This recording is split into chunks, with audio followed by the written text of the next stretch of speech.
Another form of interface in AutoCAD is the palette. We've seen a couple of palettes so far and we've mentioned them, but we haven't gone into a lot of detail as to what they are. Many managers and tools are in the form of a palette. The command line is a palette. These palettes have tools, commands, or information in them that allow you to manipulate your objects or add to your drawing. One palette that I always use is the Property Manager palette. To open it, press the Control key and the number 1 key at the same time. This will open up your Properties palette. It may or may not show up exactly on your screen like I have because I've used it before and I'm always using it. In my typical workflow, I will have the Properties palette open all the time. I almost never close it unless I happen to need more screen space for some reason. But that's up to you. You can do what you want. It's easy to turn off and on. Just press Control and 1 at the same time. Turn it off or to turn it on. So it's very simple to get to. Very easy to access. This palette will show you the properties of any object or objects that you've selected. It also allows you to change the properties of the selected object. So let's pick something. Anything. If you don't have anything drawn, go ahead and draw something, a line, a circle, anything. Once you pick it, you'll see here in the Properties menu that it tells you what it is. By clicking on this arrow, you will also see what you have selected if you've selected more than one object. I can keep selecting things and add to them. Now, it tells me that I have 7 objects selected and that all of them are listed. If I click the arrow, it better defines what's been selected. 1 line, 5 circles, and 1 polyline. The polyline is this rectangle. Now I can get to the attributes for that 1 line, and it tells me my starting and ending vertices, the deltas, their lengths, their area. Now I can unselect these objects by pressing the Escape key, and now nothing is selected. Now the Properties palette tells you your current settings in the drawing. This Properties palette, which we'll go more in depth on later on, has a lot of functionality to it. But all palettes have several things in common. I can dock them or not dock them. I can move them around anywhere I want on my screen. I can close them, open them back up again. I can hide them, and by hovering over them or moving back over, they pop up. And when I start to work somewhere else, they go away, but they're still here. So they don't take up a lot of room, but I can still get to them. I can change their sizes, all that I want. All I need to do is move my mouse over the edge, get the moving arrows, and have at it. I can tell them to stay out all the time. And if I click on the bar and hold it with a left click, I can dock them on the side. Or I can just pull them out again. Now if I auto hide them and then dock them, that's what they'll do. I can right click on and allow the docking or not, or I can just let them go. So you have a lot of display options with your palettes. Another major palette that I want to show you is the Tool palette. Press Ctrl and 3 at the same time to bring it up. This palette, the Tool palette, is full of blocks, hatch patterns, materials, commands, custom script files, etc. It's the main source for your block library, or at least it can be. The Tool palette is tabbed, like the ribbon, to different design genres: architect, mechanical, electrical, civil, etc. This is the out-of-the-box Tool palette. But the Tool palette is extremely easy to customize. Essentially, you're going to right-click and make a new palette and then literally drag and drop things right into it. Commands, objects, etc. We'll talk more about it later. But it's a very useful and a very powerful palette. To use it, just find the object that you want to insert, click it, and then click the point where you want it to go. And you just inserted that object.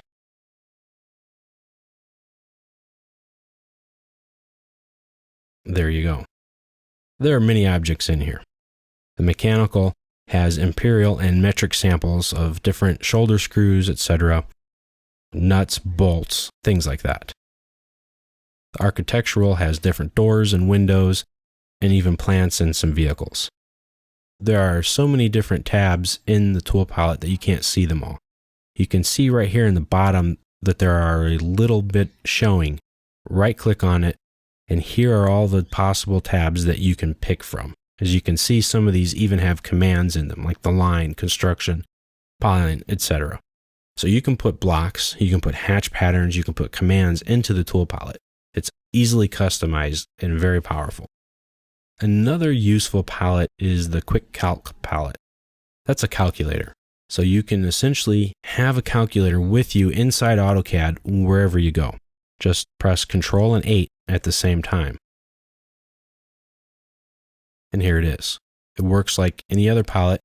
You can move it around, you can auto hide it, you can collapse it, you can stretch it out, and it has different formats. Your regular number pad, scientific calculator, units conversion, etc. You can show some of the detail or hide some of it if it's too big or too small. We'll take a look at this a lot closer. I just wanted to give you an example of some of the palettes that you can use inside AutoCAD to help you do your job. There are some other palettes available, but their complexity goes way beyond the scope of this video, and we are going to look at some of them more closely later on. But suffice it to say, the palette is another format of a window that you can interact with inside AutoCAD. They can be rearranged in your drawing area, they can be docked or locked into position, or they can just float around and you can move them as you need to.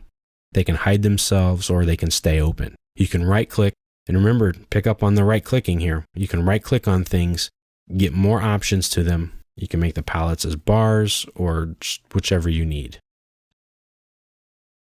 If I right click here, I can get a lot more different settings.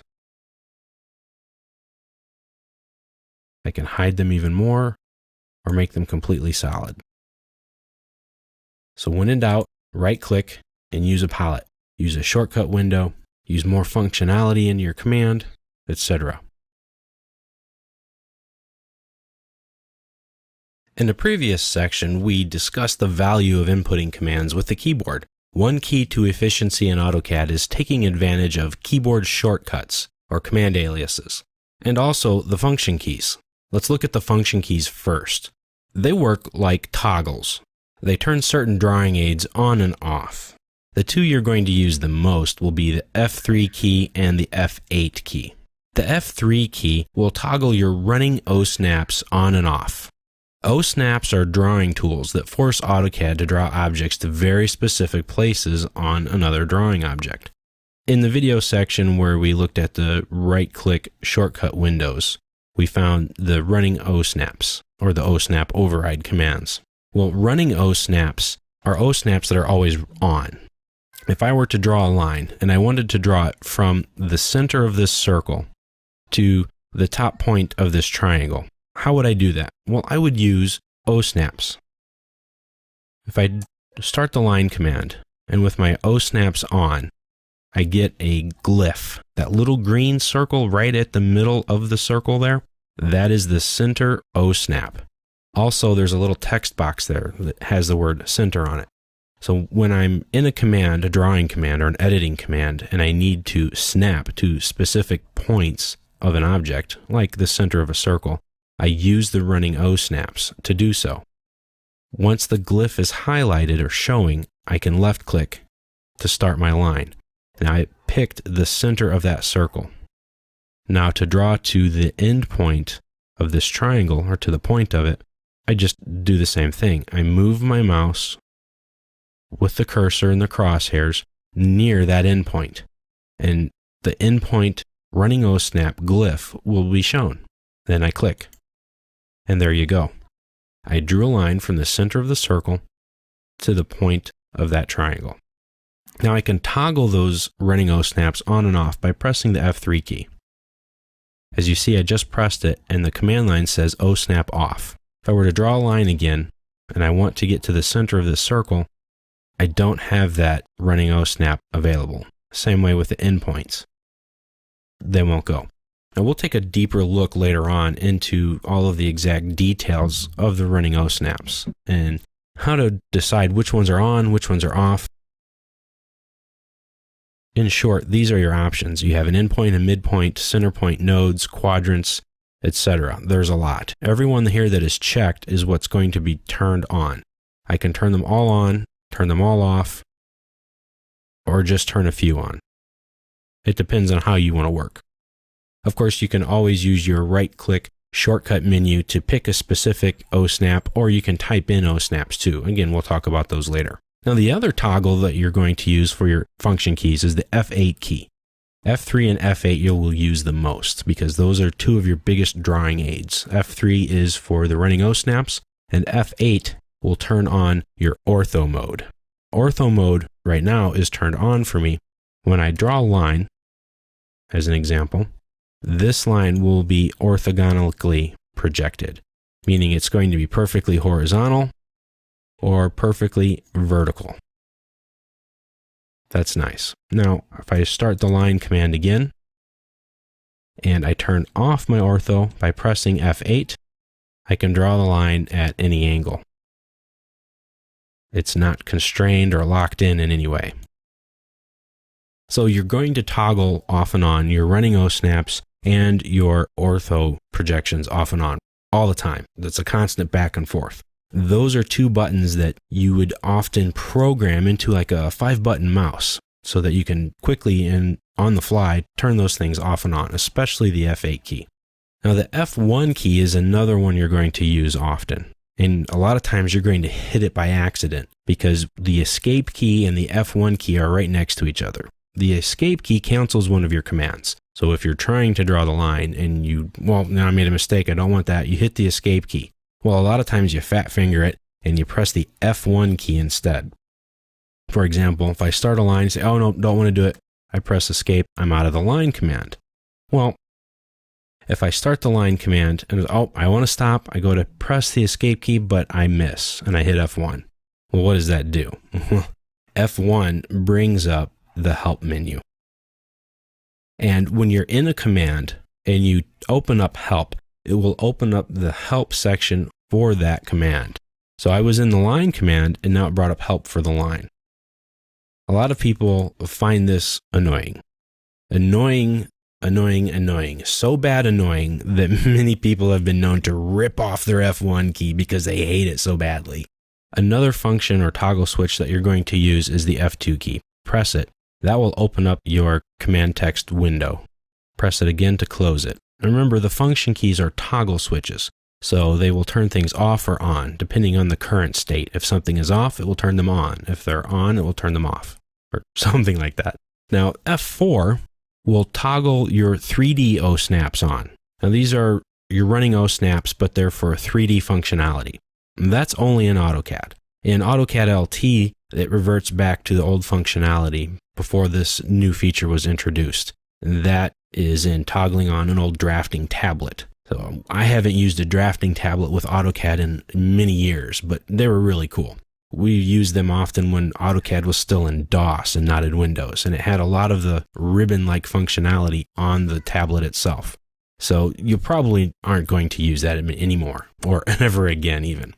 Now let's keep going. F5 will toggle through isometric planes. This will help you to draw different isometric drawings. We'll look at this later on, but if you press F5, it will turn you on to an isoplane on the top, right, or left.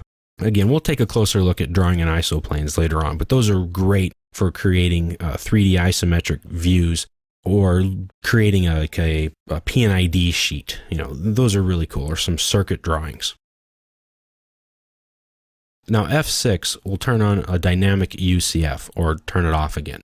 Again, that's just in AutoCAD, not in AutoCAD LT. That is a ever-changing coordinate system based on the user input for a face of a 3D object. So if you want to work with a cube and you want to draw in a coordinate system that's based on the face of one of your objects, like the cube, then it will dynamically, or as you're working, it will automatically change your current coordinate system to match that. So again, that's only in AutoCAD and not in AutoCAD LT. F7 will toggle your grid off and on, as you can see on my screen now. And F9 will turn your snap mode on or off. This will cause your crosshairs to snap or automatically go to specific points on the grid. So for example, if I had turned it on, I would only be able to go to the points on the grid. And that depends on your settings for your drawing. We'll talk about that later on. F10 turns on polar tracking, which is another type of snapping and orthogonic projection, but based on polar coordinates. F11 turns your O-snap tracking off and on. And again, both of these, we're going to look at them a little bit later. But the O-snap tracking on is really cool because then I can draw a line to a place that's based on the line work of something else. And you see that green line that comes as I move around my drawing? That's the tracking. Now it will take the line and follow it and project it, whichever line it is I'm drawing from. And so I can go or snap to places that don't exist but are sort of inferred or arbitrary. So that's a very useful tool as well. Again, these tracking devices, the polar tracking and the O-snap tracking, we'll talk about them later on in more in depth in a section. But the function keys, they turn on and off these certain tools that allow you to draw more accurately or draw better even. Make sure to watch the video pertaining to each of these tools for more in-depth descriptions for them.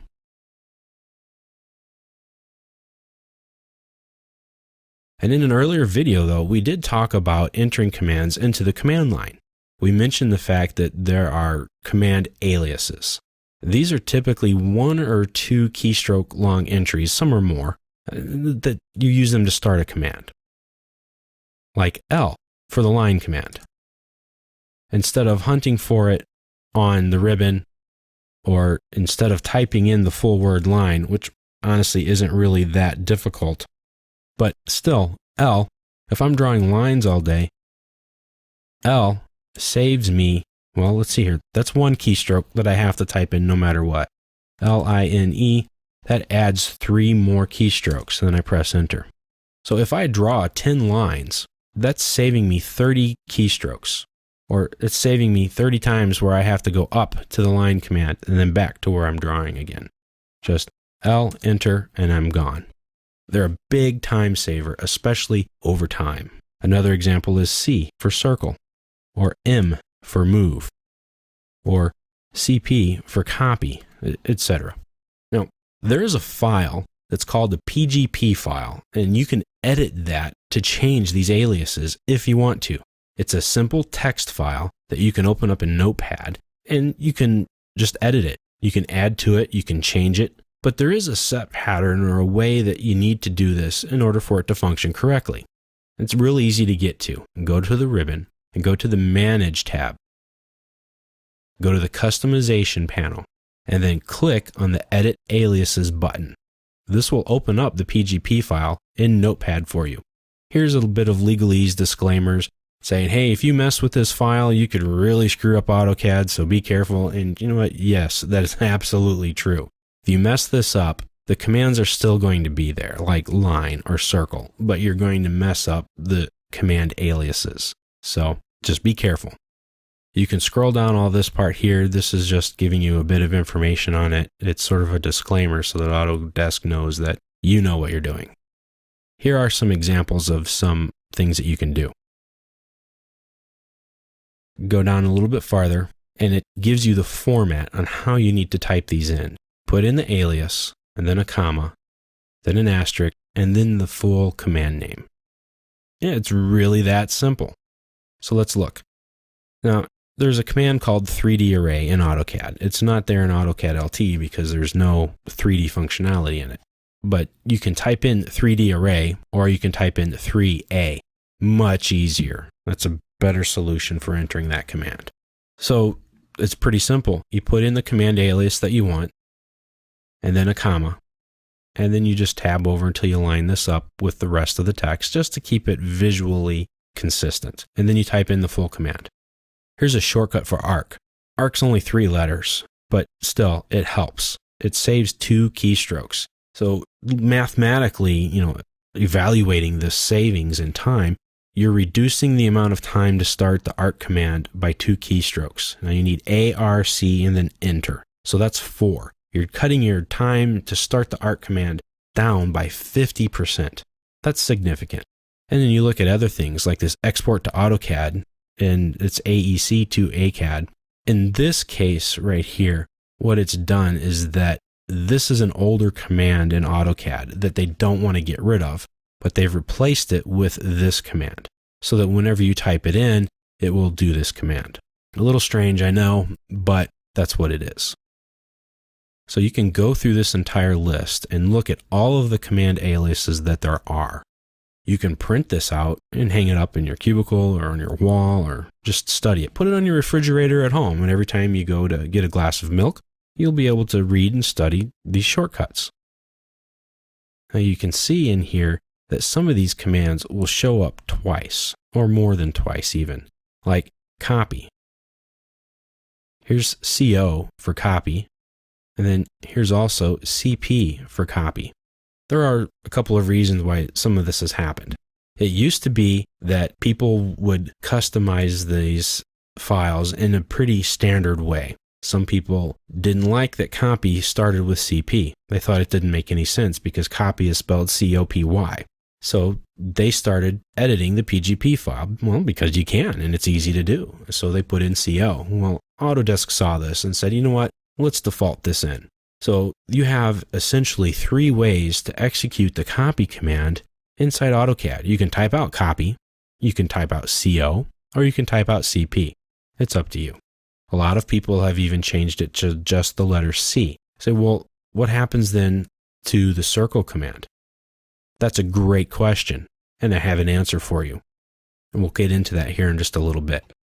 But we'll go down this list. As you can see, it's quite long. Not every command is in here in AutoCAD, but the majority of them are. Now you'll also notice as you scroll through here that there are command overrides that have been put in place after certain releases. A lot of these are alternatives that get rid of old commands or old functionalities, like the CP. This happened in AutoCAD Release 13. AutoCAD 2000, they put these in. Now in this case, these are commands for discontinued AutoCAD commands, meaning these commands right here in this left column no longer exist. So people were still using them even in AutoCAD 2000 when these commands were gotten rid of. And they didn't want people to get frustrated or to not know how to use the same or similar functionality. So people were putting in DDCHPROP for the change properties command, which was changed. And now you use the properties command. It functioned similarly, but yet had more to it. So when they type in the old command, they got the new one. That made things a lot easier for a lot of people. And that's something that you can do. Again, there's more and more and more. Now, we come down to the bottom. And this is where you should customize your file if you want to. Don't remove anything up here. Don't change anything up here. And I'll tell you why. Because if you ever need to revert back to the default settings, all you have to do is delete what you've done. You don't have to keep track of it in any way. You don't have to manage it in any way. You just put everything down here at the bottom. So this is pretty cool.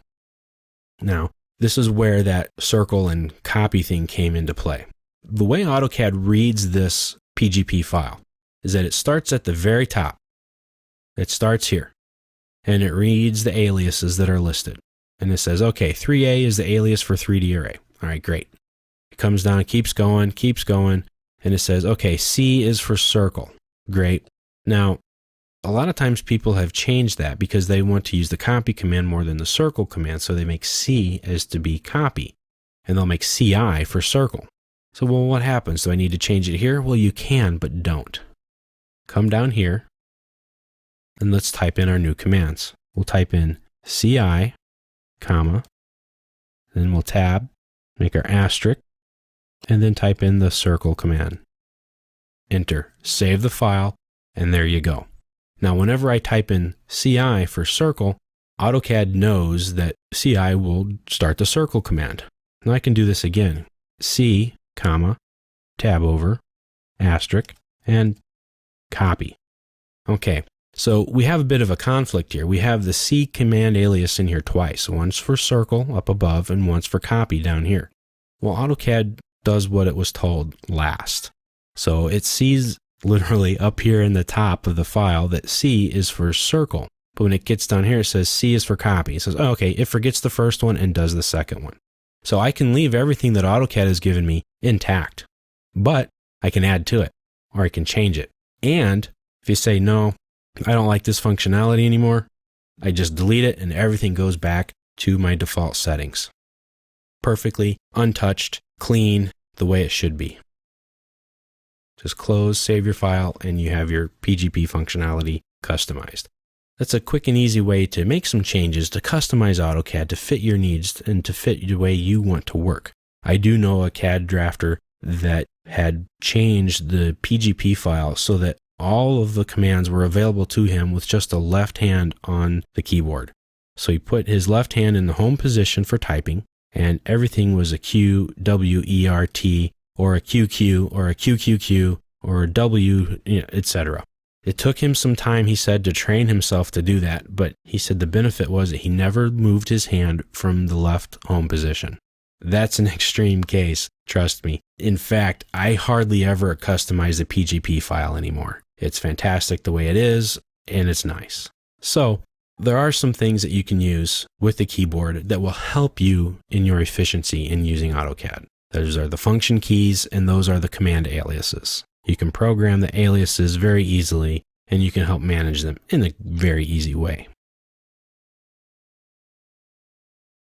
The user interface in AutoCAD is key in working efficiently. To help us out, AutoCAD has created workspaces. A workspace is an organized group of interface tools. Out of the box, AutoCAD comes with 4 workspaces. AutoCAD LT does not have the 3D workspaces that AutoCAD does. So it may look a little bit differently, but the functionality and the theory behind it is identical.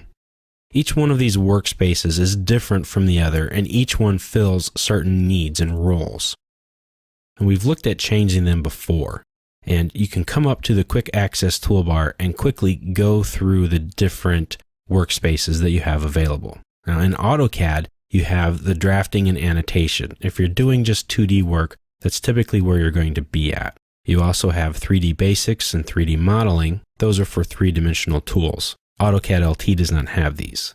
And you have the AutoCAD Classic workspace. This will revert the interface back to the way the things were before the ribbon became part of AutoCAD.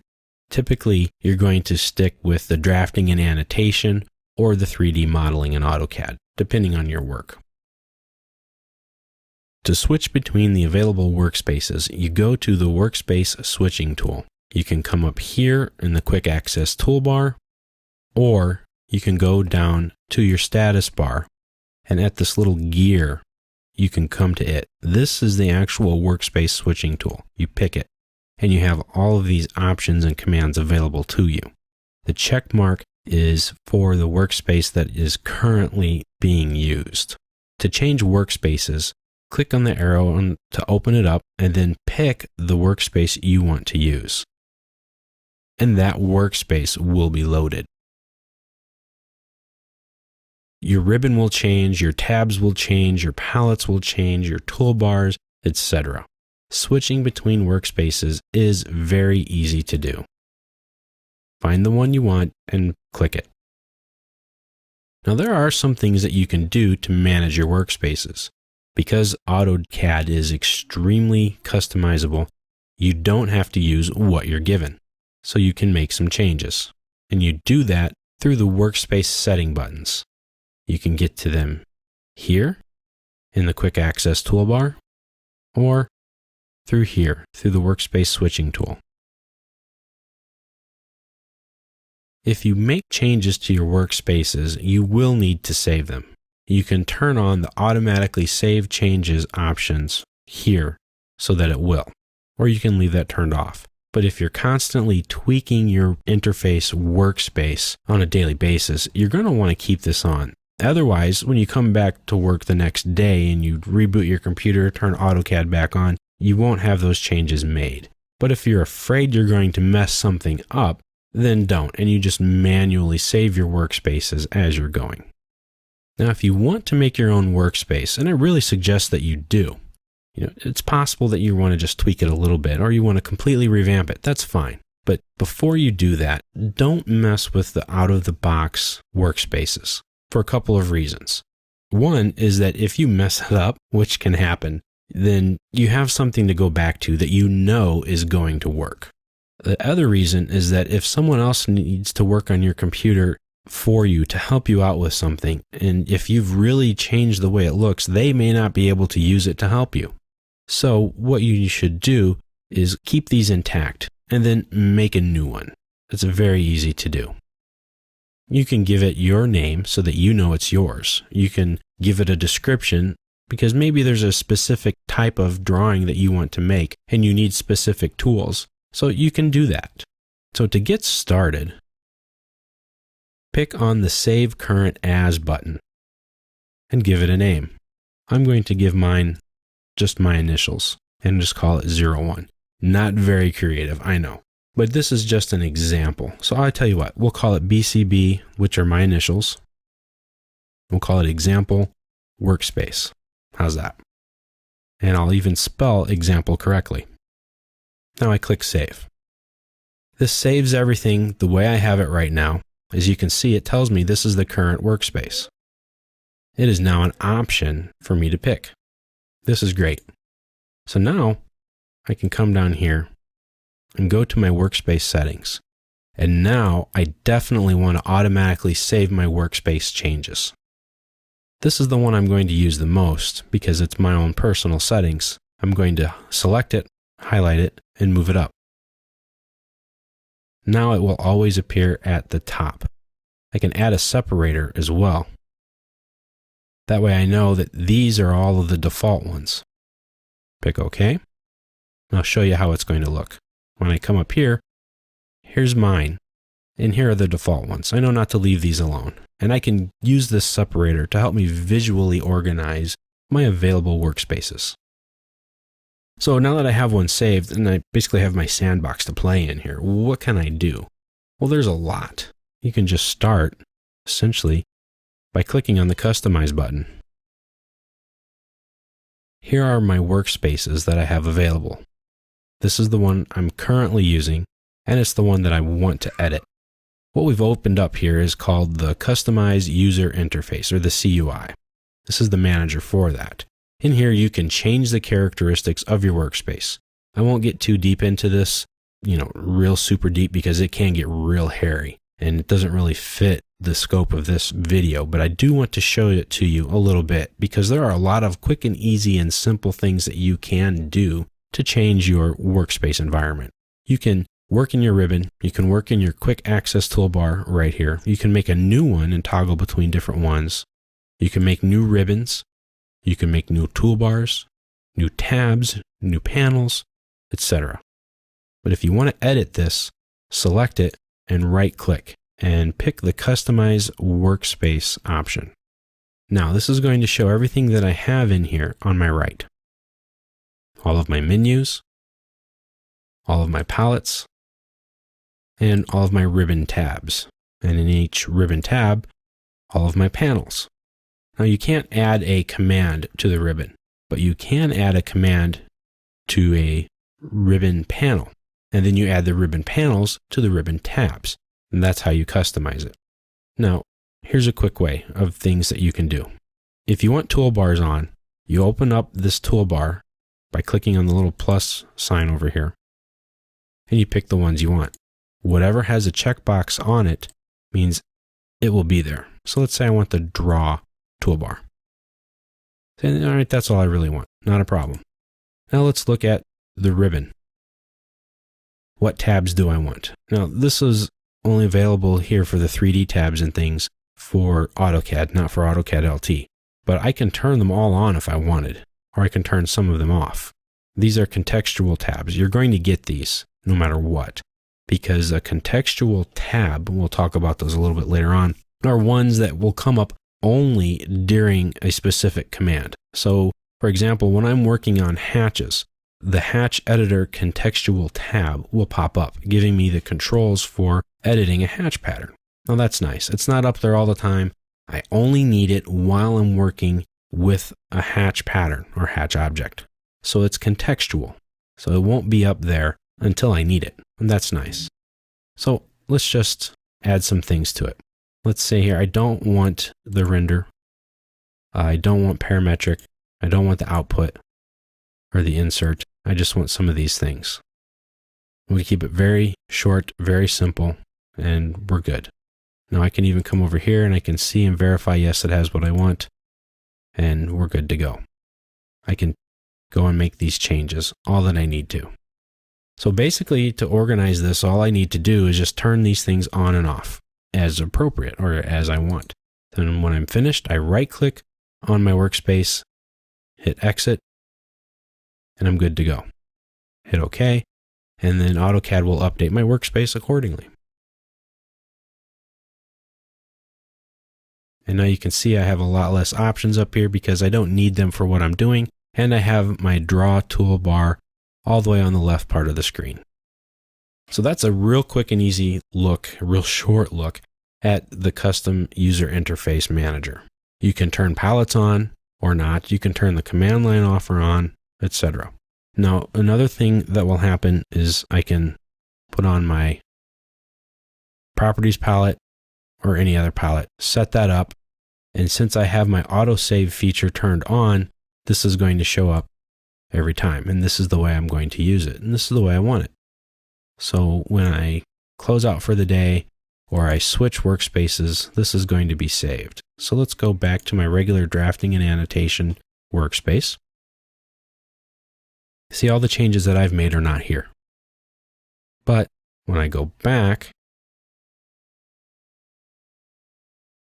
they'll pop up. And there you go. So this is nice. This is easy. And if you have multiple screens that you're using, when you customize things that way, they'll stay there as well. So this is good. And this is a nice way to get the exact tools you need. So maybe you want to just have a ribbon that has nothing to do with anything except for dimensioning your detail work. You can do that. You can set up a workspace for that. You can call it dimensioning workspace, etc. So you make that change, boom, you have the tools that you want, similar to maybe something on the Annotate tab, and you can work the way you want with the tools that you need. While working in AutoCAD, there are many things that you need to be aware of. The status bar is a sort of billboard that displays information. It's a communication center for you. It's located at the bottom of the screen and stretches all the way across. That's down here. Starts on the left, goes all the way to the right. Each one of those icons and glyphs will give you information. It tells you what things are going on, what things aren't, and where you're at, etc. It's a communication center, a heads-up display. We're just going to look at all of these and very quickly go through them one at a time. On the left, it may seem kind of obvious what this is. These are your drawing coordinates. And if your tooltips are turned on, you can hover over any of these icons and it will give you the command name or the function name that it represents.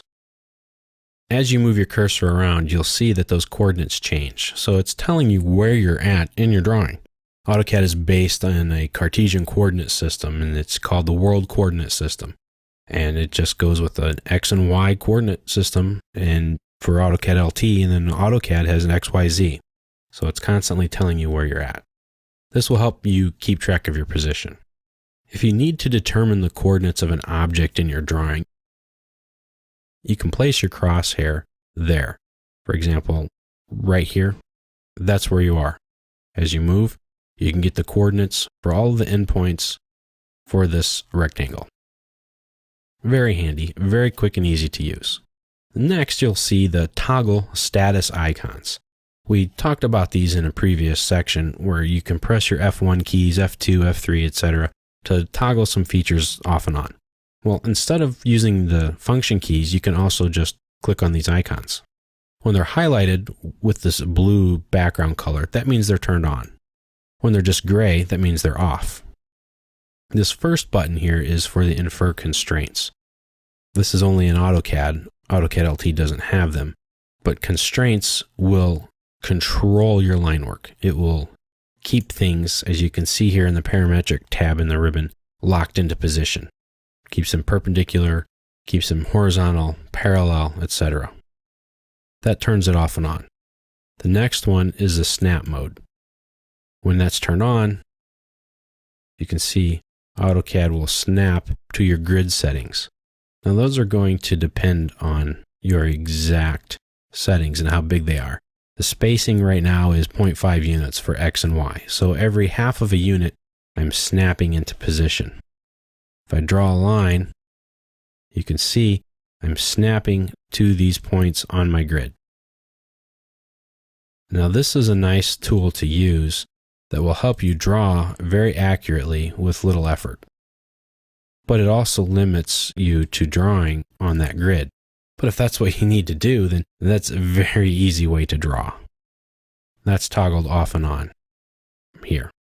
Next one is the grid. You see the grid background here is on right now. I can toggle that off so that it's just a gray background. A lot of times it can be distracting for people, and other times it can be very useful. It's up to you. The next icon is ortho mode. We pressed F8 to toggle that off and on, or you can just click it off and on here. The next one is polar tracking, and then O snaps, or your object snaps, by pressing F3 or clicking here. 3D O snaps in AutoCAD. Your O snap tracking. Typically I will leave this on because I find the tool O snap tracking to be very useful. And all of these, again, we're going to go into greater detail much later on. This one is your dynamic UCS. The dynamic UCS is used in 3D modeling in AutoCAD, but not in AutoCAD LT. It allows you to dynamically or automatically switch your coordinate system to match the face of an object you've picked. The next one is your dynamic input. The dynamic input is where your crosshairs will display a sort of mini command line function. Now I have it turned off. Now I have it turned on. I like this on because typically I need to know what's going on where I'm drawing at. That makes it useful. I don't have to look in two different places to get the information that I need. So I like to use it. Other users find the extra text and prompts inconvenient and cluttering the drawing. So that's up to you. I suggest you use it, or at least give it a try, but it's up to you. This option will show your line weight. We'll talk about it later, but that has to do with printing. What's it going to look like when you print? How thick are your lines going to be? This will give you an indication on the screen if you have something set up to be a thicker line. This is with the transparency setting. Again, another function we'll talk about later, but you can make objects transparent, translucent, opaque, and you can see through them, especially in a hatch. That works quite well. So if I have this solid, it's at full transparency, meaning it's set to 0, meaning it has no transparency at all. It's full solidness. But as I increase the transparency up to a factor of 90, you can see it kind of fades, and I can see things through it. And if I draw a line through this hatch area, I can see it. Now I can turn that transparency off or on by toggling the switch here, or the button. Any object that has transparency assigned to it will be transparent. The next button is a quick properties. Now, if you press Ctrl 1, it opens up your properties palette. That gives a lot of information on your object. Sometimes you don't need all of that information. But if I pick something, I get my quick properties palette. It's a properties palette for that object. It just gives you a basic 3 or 4 line bit of information. Typically, most of what you're going to need. I can change the color of the object right here. I can change the layer. I can change the line type to whatever I need it to be right here on the fly. And I can close this, or I can press Escape to let go of the object. Each one of these looks a little bit different because it will depend on which type of object you select. And if you pick more than one, then it will only display the properties that they have in common. Lines and circles are 2 different types of objects. so it will display different things. Some people find this useful, and again, other people like to turn it off. It's up to you. I prefer to turn it off because I typically keep my properties palette open all of the time while I'm working. So the quick properties just gets in my way. But if you're not that type of a worker, then it'll probably be very useful. Next is the selection cycling. This can be very useful. As I go to pick something that's on top of something else, I may find this little glyph. You see that little blue box? It's hard to see, but it's showing up. That means there's more than one object here on top of each other. Right here at this intersection, I have this red phantom line, this white continuous line, and the hatch pattern. AutoCAD doesn't really know which one I want, so it will pick whatever's on top. That's according to the draw order. And again, we'll get more detail into that. But if I don't know what to pick, and it's on the bottom, I can't pick it, that's where selection cycling can come in handy. So I left click, and AutoCAD tells me there's a red line, there's a white polyline, and there's a white hatch. Which one of these do I want to pick? I select hatch, and now I can delete it, or whatever it is that I wish to do to it. So that's very useful, especially in a very busy or complex drawing where you have things over the top of each other getting in the way. So if I undo this, and let's say I want to edit not the polyline, but the hatch pattern. Well, how do I do that? Well, if I pick with my selection cycling, polyline is on top. So that's what I would have picked if I had that turned off. So let's turn that off real quick. Now, if I come here to pick, I'm getting just the polyline. It's a bear. How do I get this hatch pattern? It can be a pain. I don't want that. I want the hatch pattern. So selection cycling can be very useful and very helpful with that. Now this last button here, the annotation monitor. If I turn it on, turn it off, you can see that it adds something over here. Now this annotation monitor will let me know, or will keep track of my different annotation scales. It'll do some other things too. We'll talk about those later on. But that's another toggle switch to turn that off and on. And annotation scaling has to do with text and dimensions specifically. That means that if you have text that has an annotation setting to it, it will automatically scale up or down depending on the scale of your drawing. So if you put your regular text in and you have a scale of that drawing at, let's say, 1/4 inch to a foot, and then you have another drawing of that same thing with that same text and it's at 1/8 of an inch to a foot, well, you would have to scale the text or put in multiple text objects unless you use the annotation text. Then you tell the annotation text through AutoCAD settings that, hey, I have text here, and scale up or down the annotation to whatever scale it is just to fit. And you define a paper size so that when you print it out, it's going to be 3/16 of an inch high, or whatever it is you want it to be. So that's a real nice feature.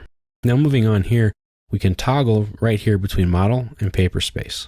Paper space, which we'll talk about here real soon, is where the magic happens. Model space is where your model is drawn, your 3D object. And this tells you where you're at. When you're in paper space, you can work in model space. And this is a quick toggle to get you in and out of there, just in case you need to. You can always go back to model space by clicking on these tabs here. Model space is where your line work goes. Paper space, or in the layout, is where your text, your title block, notes, etc., things like that need to go. These next two options are the quick view layouts and the quick view drawings. This gives you a quick thumbnail view of the layouts in your file, your current file, and it can allow you to quickly navigate to them. A quick view drawings shows you a list of all the files you have open, and then you can quickly get to all of their tabs. If you only have one file open, it doesn't really do you much good, and I only have two here right now. But as you can see, as I highlight one or the other, it shows me the different tabs that they have, and I can get to them very quickly. So those are some quick, cool navigation tools that you can use. And you can use it to get back to where you want to go. We'll look at these a little bit more closely later on. Next, you have the scale of your drawing. This is just the annotation or the visual scale for your drawing. Right now, it's currently set at 1:1, but I can set it at like a 1:40. And if I have different text or line work, as you can see in here, it will scale it up so that it visually appears to be at a different scale. It doesn't change the scale of your drawing. It doesn't enlarge or shrink your objects or anything. It just changes the visual scale for your file that you're currently working in. We'll talk more about that later. These next buttons will control the visibility of that. And then your workspace switching, your toolbar locking positions. You can click this and you can lock them all into place, or you can, let's just let them go free. Let's have free range toolbars here. Let them go where they want or need to. And then you have hardware acceleration on or off and isolate objects. We'll show and talk about isolating objects later, but if I select and right click something for my default shortcut menu, I can isolate these objects one or two different ways. I can isolate just the object I've selected, or I can hide the object I've selected, or I can turn all this off. So let's hide that circle. It's still there. It's not gone. But you can see here now, my light bulb is now red. It's saying, hey guys, something's happened here. There's some stuff that's hidden from view. You may want to address that before you go too crazy in your drawing. So if you end that, and it comes back, and it's good again. Then over here, this little button, it's the application status bar. I can turn these things on or off however I want. Set up some of my tray setting objects. You can display the notifications that are going to pop up when you do a print. It'll say, hey, your print's done. So you can go over it. And if that's annoying to you, then you don't have to turn that on. And then here is your clean screen. Click that. Cleans up your screen. Gets rid of a lot of the gobbledygook that's on here that you may or may not need, so that you can just draw in a larger area. There are two ways to get that on and off. You can just click the box again, or press Control and 0. And that puts everything back.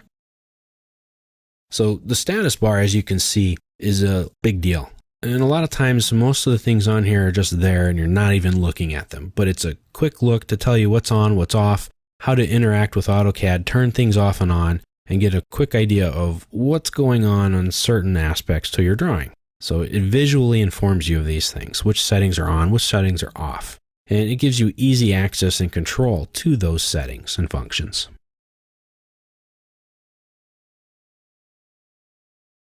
There are two drawing spaces in every AutoCAD file. They are model space and paper space. Paper space was introduced in AutoCAD Release 11. AutoCAD 2013 is the 27th release of AutoCAD. So as you can see, paper space has been around for a long time. I'm not sure exactly which version or which release of AutoCAD LT 2013 is, but it's been around for a while too. And even though paper space has been around since 1990, which was when R11 was released, it still causes trouble for many users today. Understanding the purposes of each drawing space is a fundamental need when creating drawings in AutoCAD. Right now I want to keep it simple, and I just want to introduce you to these two working environments. Just remember, keep it in mind that model space is where your drawing objects go, and paper space is where your paper objects go.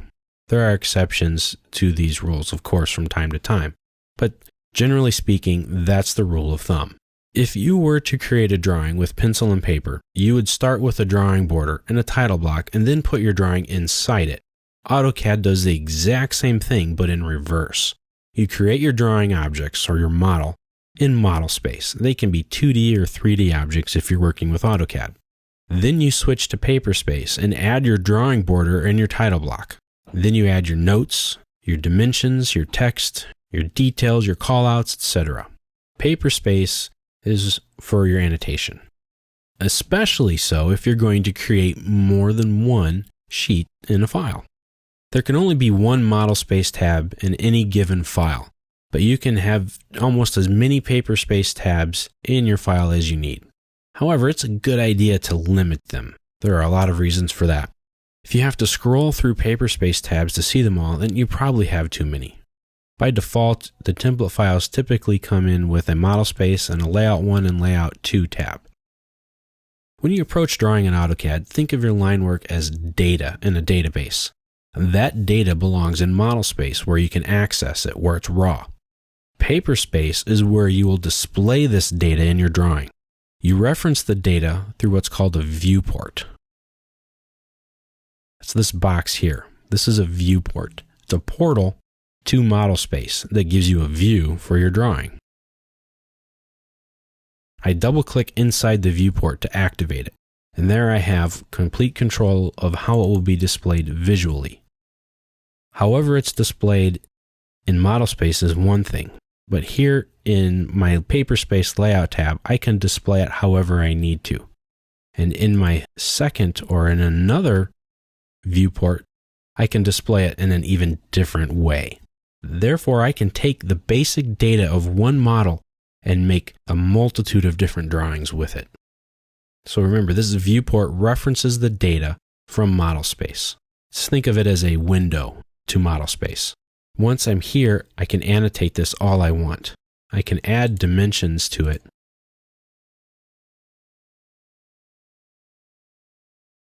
And then I can go into my other drawing and dimension it in a different way. Same model, same line work, but two different drawings. This allows you to create multiple drawings from one basic set of line work or data. One of the biggest benefits to annotating in paper space is that you can create multiple viewports in one file. In model space, you get one shot at making your drawing. You can annotate all you want in model space, and that's perfectly fine. But everything you do in model space will go to your viewport, and you'll have to deal with that. There are certain things you can do. You can use different layers. You can use annotative text. These things will help you out a lot. And there are times when it is appropriate to put text and notations in model space. There are also times where it's inappropriate or acceptable to put line work in paper space. We'll talk about those more in depth later because I want to make sure you really understand these differences because they will help you to create wonderful drawings and wonderful files that many people can go and use and understand how they're working with very little effort. Or you can do things in a bad way and make things difficult on yourself and for other people. But for now, just keep it very simple. Model space is for your line work, paper space is for your paperwork.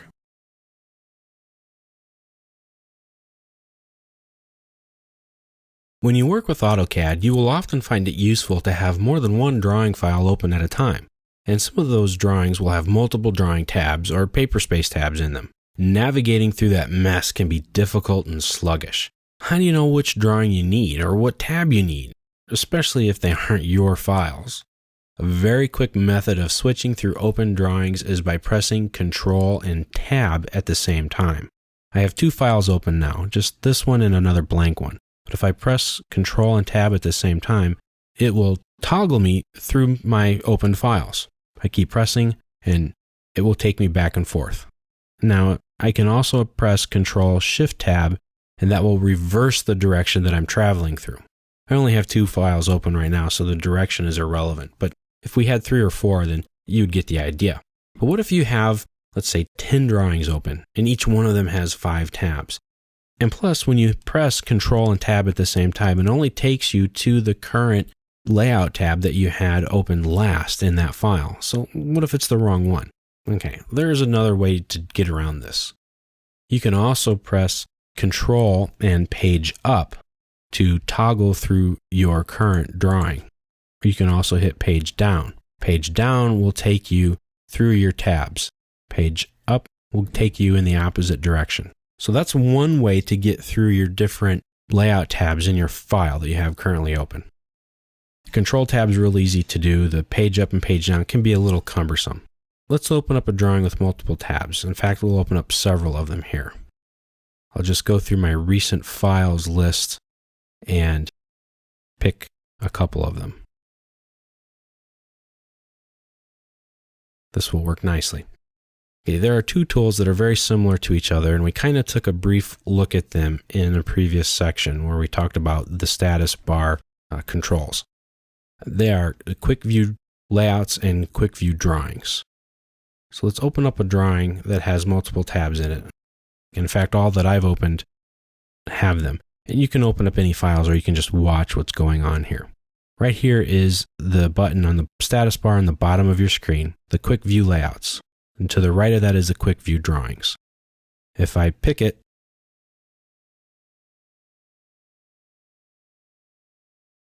it will show me all the tabs available for the drawing that I have open now. And I can quickly pick one or the other and go to it. The current one will be highlighted with this green box, and the name is bold. So now I know what I'm looking at. And when I go to the Quick View Drawings, pick it, the left click, it shows me all the files that I have opened. Of course, the one that it's bold and the one with the green box is the current drawing. Now I can go to one of the others or any of the other files and then go up to their paper space tabs, and I can go directly to it, or a model space tab, as in this case. So there are two sets of previews, one for the file itself and one for the tabs in that file. Now, as I'm working in these, I have some controls of what I can do. I can pin this by clicking here on the left, so this is always going to be open. Now, I don't know that you'd really want to do this, to be quite honest, but you have the option. Maybe you want to quickly review some drawings and you have them all open and you want to be able to jump around in them very quickly. Then you may want to do that. You can also, as I just showed you by accident, click on a plot button so that you can print your drawing, or a publish. We'll talk about publishing later. Publishing is a big batch plotting when you want to print more than one drawing at a time. You can do that. You can also open files here, start a new file, or close the Quick View Drawings option altogether. So that's one way to quickly navigate through your files that you have open and through all the drawing tabs that are available to them with a visual interface.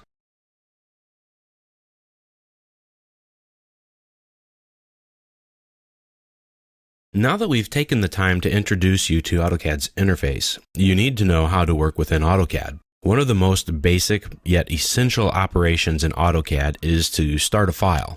You can't do anything without the right drawing. There are two methods to take here. One is to start a file that is brand new. The other is to open an existing file. Let's start with what might be the easier of the two, and that's to open an existing file. In fact, it's so easy, you've already done it. AutoCAD has several ways to start a command. You can use the ribbon, the command line, toolbar, or the application menu. Opening a file is no different. You can go to the application menu, the big red A, up here in the top left hand of the screen. Click it, then go to Open. You can open a drawing from a hard drive or a network drive. You can open one from the cloud, which is in your Autodesk 360 account. You can open a sheet set, a DGN file type, or one of the sample files that Autodesk provides. You can also go to the Quick Access toolbar and click on this folder icon, which is for the Open command. Or you can just type Open on the command line and press Enter. All of these methods will bring you to this same interface window. You have other files or folders in which you can go to look. You can click on the arrow here and browse to a specific folder. You can go backwards, you can go up, you can create a new folder, etc. So you can do a lot while you're opening a file. You can control the file type of what you're looking for. These are just different file types that AutoCAD can understand. The one you're going to use 90% of the time will be the DWG file. Here's a file here that I've already made and put into our project folder. I'm going to open it. So you just browse to the file and then click Open. And that will open up the file that you want to access. See, very simple. You can also go to your Windows Explorer and double click on a file there, and it will automatically open up in AutoCAD. For example, if I browse to a folder, I can find it right here, and if I double click it, it will open up in AutoCAD. Or you can right click and select Open. I already have this file open, so it's going to give me a hard time. But that's another method that you can use. If AutoCAD is closed and you do that, it will automatically start AutoCAD and then open the file. So you can do a couple of steps with just a few clicks if you'd like. You can also open a file through the application menu by coming to your recent files list here. Just find the file you want and click it, and it will open it up wherever it's located. Either method that you pick to open a file will have the same results. So go ahead and give it a try, and I'll be here waiting for you, and then we can go on and show you how to start a brand new file. Okay, now that our file is open, we want to start a new file. If you're working on a new project or you need a new file for your current project, this is what you'll do. So don't worry, it's really just as easy. Only this time you have a few choices to make. When you turn AutoCAD on, it opens up a brand new blank file based on the default template file. If that's okay with you, then your job is done. You save the file as needed and start drawing. Because of this, many companies will make their default template file as their company template file, or vice versa. Right now, we just want to learn the basics of using AutoCAD, so we won't bother you with how to set all that up. But the default template file is good enough for right now and will serve the majority of the needs for us in this training session. So if you have a template file that you want to use, and AutoCAD comes with several if you don't, then you can just choose which one of those files to use. To start a new file, go to the application menu, click it, and go to the new option. If you just click new right here, it will start a new AutoCAD file. Or you can go and make a new drawing, or you can make a new sheet set. Sheet sets are really cool and very powerful. It's a system built within AutoCAD to help you manage all of your drawings for a project. We're not going to talk about that right now. Right now, we just need to know how to make a file. So just click on the drawing. Now you can also go up to the Quick Access toolbar and click on the new icon. This will bring up the same thing. Or, again, you can type in the word new, N-E-W, on the command line. Now this brings up your Select Template Windows interface. There are a lot of different template files here. The default is the acad.dwt. Now if you want to work in some 3D, you probably want to choose this one. It has other settings that are preset that you will typically want to use while working in 3D. Now, these other two up here have plot styles or printing settings that are already set up for you. And these other ones, ACAD ISO and ACAD ISO 3D, are set up to work with an ISO style type of a drawing. A lot of settings that you need to do or need to create your drawing with are already preset for those. So if you're using ISO standards, you may want to try out one of these template files. And again, you have the 2D or the 3D, and you have them with or without plot styles. These last four details here are used with the tutorials that come with AutoCAD. These are architectural and manufacturing or mechanical drawing types. They also come in imperial units or in metric units. So the imperial are set to like feet or inches, and the metric are typically a millimeter, centimeter, meter type setting. For the majority of things that we're going to do, we're going to use the acad.dwt template file. Select it so that it's highlighted, click open. And that's it. That's a lot of talking for that. But you're going to go and start it, go new, and then pick the DWT file, and then it will open it up. It gives it a temporary name. I've already had a drawing1.dwg started, so it adds onto the list. So if I were to do new again, it would call it drawing 3. And it won't matter which one of these I select, it's going to do the same thing. Now you can also double click on the file that you want to use to start it, instead of selecting it and going down to the open option. Either one's fine. I tend to double click it because I'm lazy and don't want to move my mouse when I don't have to. Template files have a different format than regular AutoCAD files. You can tell them apart by their file extensions. You probably noticed that. A regular AutoCAD file has a DWG file extension, while a template file has a DWT. In all honesty, you could use a regular DWG file as your template if you wanted to. Just open it as you would any existing file and have at it. The danger with doing that, though, is that when you save the file, any changes made, well, they'll be saved to your template. And so the next time you go to start a new file, you may have project-specific information in there, or maybe there's something missing that you deleted because for your drawing file, you didn't need it. So try not to do that. Make sure that if you are using a DWG file, you first copy it and put it into your proper folder, or when you open it, perform a save as immediately. That way you're not working in that template file. That's the nice thing about DWT files. As long as you open a DWT file with a new command, you can't override the template file. So my suggestion is to use a good CAD practice of always using the new command. Press enter, find the template you want, open it up, and now I can't save this file. I know that sounds kind of scary. Like, what do you mean you can't save your file? Well, if I go and click save or type in the word save, AutoCAD won't let me.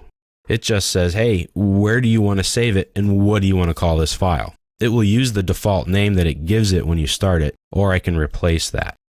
But I have to save it somewhere else. I'm not going to override my template file, and that's exactly what I want. Your template file needs to stay untouched, and not messed up. You can save the template file though if you want to make one. And to do that, you would use the open command and switch your file types from DWG to DWT. And now you're going to open the file. See at the top it says acad.dwt. Now I can add things to my template file so that they will always be there. And if I hit save, it will save the file. So be careful doing this. Don't use the open command to start a new file. Use the new command. Just keep that in mind. Using template files to start your drawing is one of the best CAD practices that you will ever have. That is because you can set up the template file with plotter settings, layers, blocks, little details that you're going to use all the time. Otherwise, you're going to have to customize your drawings every time that you make a new one. But this process of using a template file will ensure that all of your drawings work properly and you only have to set them up once. It's very possible and very likely that you're going to have a picky client and they want things just so. Well, you can set up a template file that you will use for all of their drawings. And that will save you time, effort, and work. And remember, a template file can have anything in it that you might want. Special notes, a title block, or any other standard company like sticker or logo. Templates make you work faster by doing your work for you ahead of time. Remember that the less you have to do, the more you can get done in less time.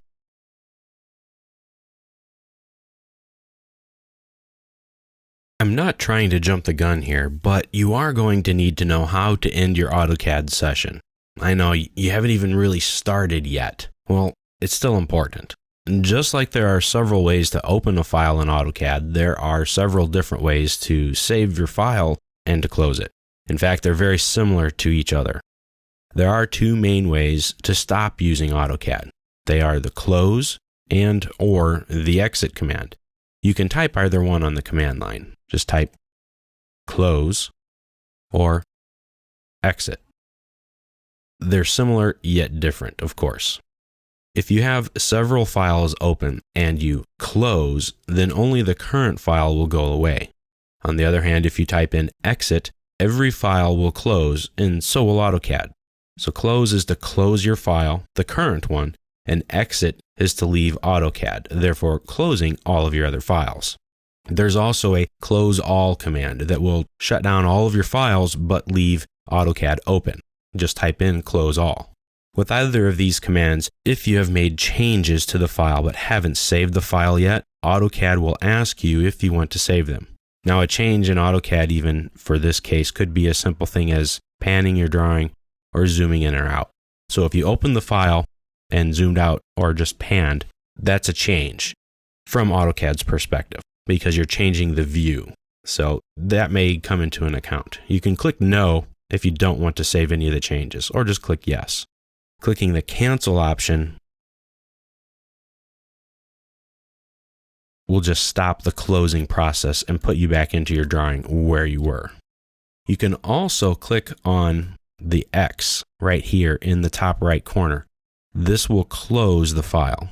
So if I click it, say no, I don't want to save changes in this case, it closes that file and opens up one of my other files that I'm currently accessing. If you don't have anything opened, for example, if I continue to close all of these,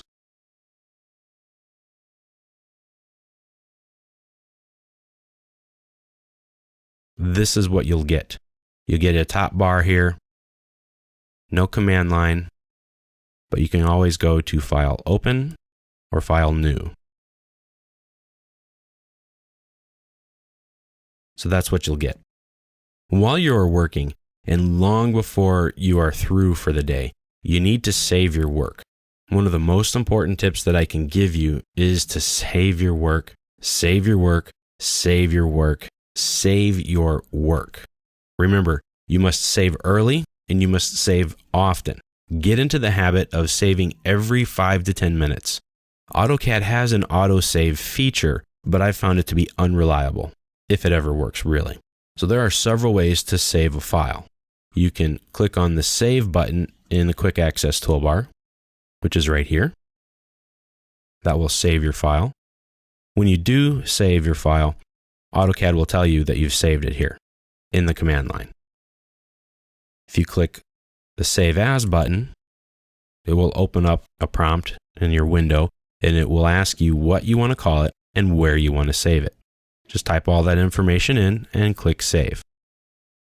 So really that's the Save command. It's also the Save As. But the other one is the QSave. A QSave is what you want to do. Just press Enter. It will save the file that you're working in at its current location with its current name and overwrite whatever was there before. So if you don't want to save a history of your files and you just want to save it like it is very quickly, then do that. Do the QSave. And the QSave is the same as clicking on the Save button right here. As you can see, it says Save. Saves the current drawing. It's also the QSave. You can also come to the application menu, click Save, which is a QSave, or Save As. Now, since we're working in Windows-based AutoCAD, you can also press Control and S at the same time. That's a QSave. That's what I do. While I'm working, I'm drawing lines, circles, trims, edits, copies, paste, whatever. Control S. More lines, some dimensions, I'm moving, I'm zooming, I'm panning, Control S. I've gotten myself into the habit of using Control and S on the keyboard very regularly. It has saved me time and time again because AutoCAD will crash. You will lose your work. I was working with a gentleman the other day when he had an issue, and while I was trying to help him, all of a sudden AutoCAD just crashed. Well, he panicked because it had been over 3 hours since he had saved. He lost nearly a half day's worth of work, and it was going to take him another 3 hours to redo what he had done. So it took him all day to do what should have been done in a half a day. That's how important saving is.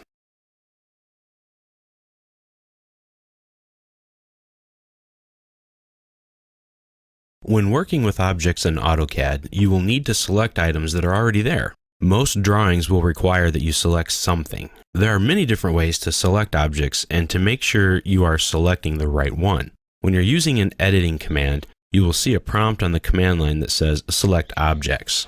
So if we have a circle and we want to do something to it, like copy, the command prompt on the command line and in your dynamic input say Select Objects. They aren't all listed here, but there are over a dozen options or so for you to be able to choose from when you want to make a selection, for an object or objects. One method is to pick the object. We've selected it. You can tell you've selected it because it's been highlighted and dashed. I can zoom in here, but it still has the same type of dashed spacing. That's been selected. Now, if I press Escape key, I cancel my command and it's been unselected. That's pretty straightforward. And when there's only one or two objects, it's pretty easy to go and literally pick everything. So let's start the copy command. Pick it, press Enter. Now, since we're copying, I need a base point, and now I tell it where to place it. Now I have several circles in my command. Press Enter to close off the copy command. Now, what if I want to pick, all of these, or maybe just, these three? So if I want to copy it again, or in this case, let's say I want to erase. I need to select my objects. I can pick them one at a time and Enter. Undo that. Control Z is a great way to quickly undo something, or you can come up to your quick access toolbar. So the more objects you have to pick, the more you have to click. Now remember, my theory on CAD here is that the less you do, the more you can get done. So two methods you can use here would be to use a window or a crossing window method. Okay, so let's say we want to erase again. Press Enter, or the erase command is right here on the ribbon. Now, I can pick all of these objects with just 2 clicks, or I can pick them one at a time. As you hover your mouse over an object to be selected, AutoCAD will highlight it, say, hey, this is what you're picking. That's how you know that you're picking the right object or not. One thing you can do is called a window. I pick a point here just in space, and you can see I have 2 different colored windows. This is your window selection method, and there are 2 methods right here available to us. As I move my mouse to the right, up or down of my first point, I get a blue box with a solid boundary around it. This is your window selection. Anything that is fully enclosed inside that window will be selected. So I'm going to get this circle and this circle in my selection. Watch. There you go. See, they were the only ones that were completely enclosed in that blue square area. That's your window. Now, the other option was a crossing window selection. So I can pick somewhere, and when I move to the left of that selection, up or down, I get a green box with a dashed line. Now that means that anything that's completely inside that square will be picked, as well as anything that square crosses through. So now I'm going to pick this circle, this circle, this circle, and then this one on the bottom. The only one that's completely enclosed in my rectangular shape is the bottom circle, but yet all 4 will be selected. They will be added to my selection of these other 2 objects. These are your 2 main selection methods, your window and your crossing window. The third one is probably the individual object selection itself. So you can very quickly pick everything with 2 clicks. That's very handy. Sometimes though, you have to get fancy and you want to pick just the right objects. If you want to select all the objects in your file, for whatever reason, you can just start your command and then type in the word all. And this will pick everything, and it will tell you on the command line how many objects you found or were selected. In this case, there's 8. So that's another way. Another really cool selection method works just like your crossing window selection, but instead of a polyline or square or rectangle, it's just a straight line. So you start your command and you hit the letter F for fence. Press Enter. And now you just connect the dots. Pick anywhere, and you have this crossing line. Anywhere that crossing line goes, the object will be selected. So I can pick these 3 objects. I'm going to ignore this one, pick that one, and that one. So everywhere that line goes through, those are the objects that I'm going to select. And the other 3 that I haven't crossed through with my fence won't be picked.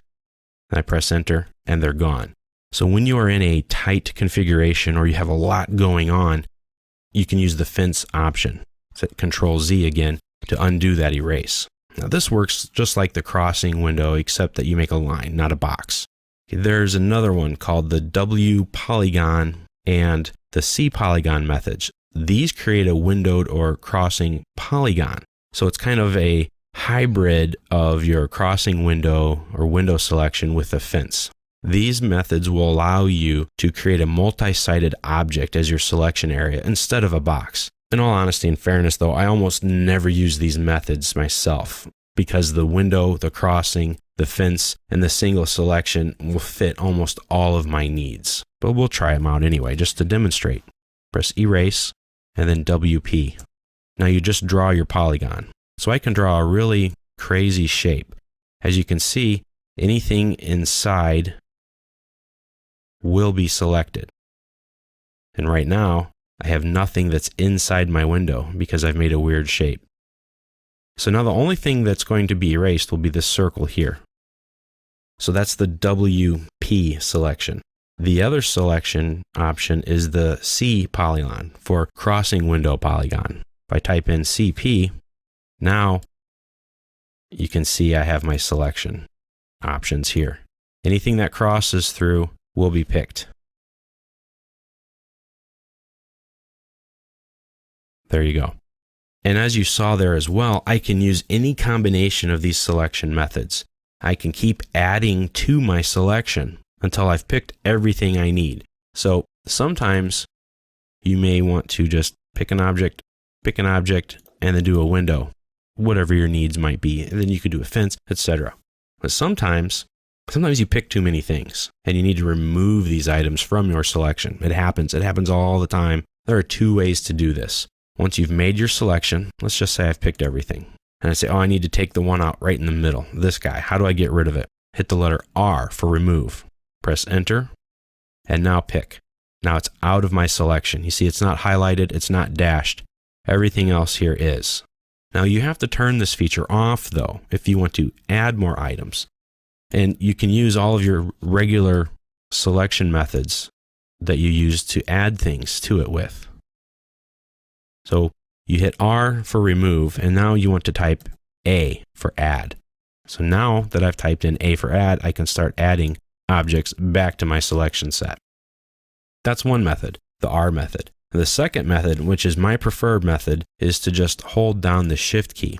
So again, if I have everything picked, I press and hold the Shift key, and then I just pick my other objects. Let go of the Shift key, and I can start adding objects back. I like that because I only have to do a couple of steps, and I can do it on the fly. So I can remove, let go of the Shift key and start adding again.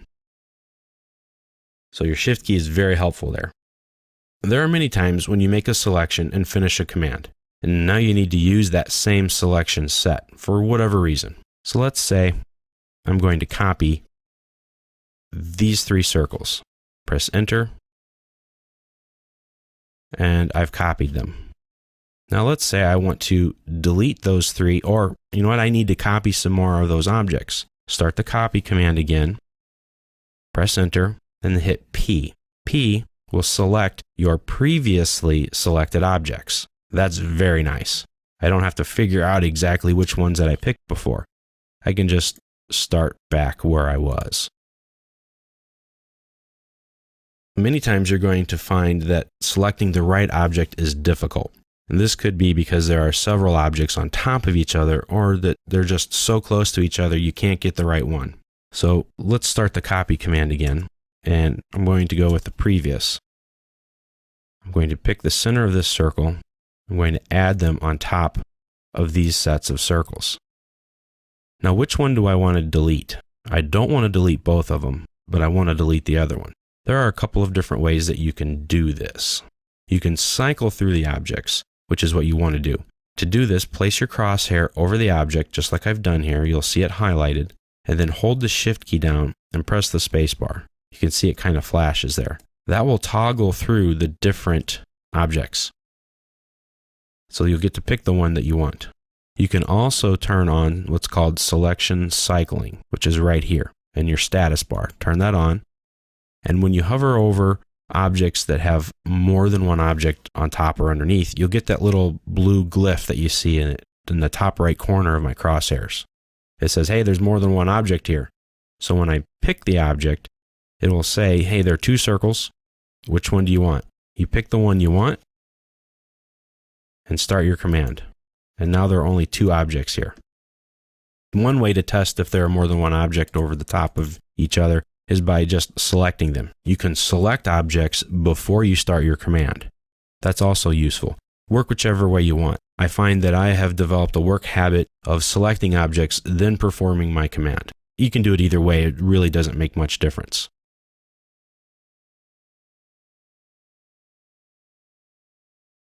When I select here, I only have one object, and I know I only have one object because I've moved it. If you execute a command like copy or erase, and you pick it, it says one object found. Now if I go here, it'll say 2 found, 3 total. So I have 3 objects in total selected. And as I add to that selection, the total increases. If you press the F2 button, you'll get your text screen here and it will show you how many you have selected. So you'll know what's going on. Remember, you can select your objects before you start your command, or you can start the command and then select it. It's up to you.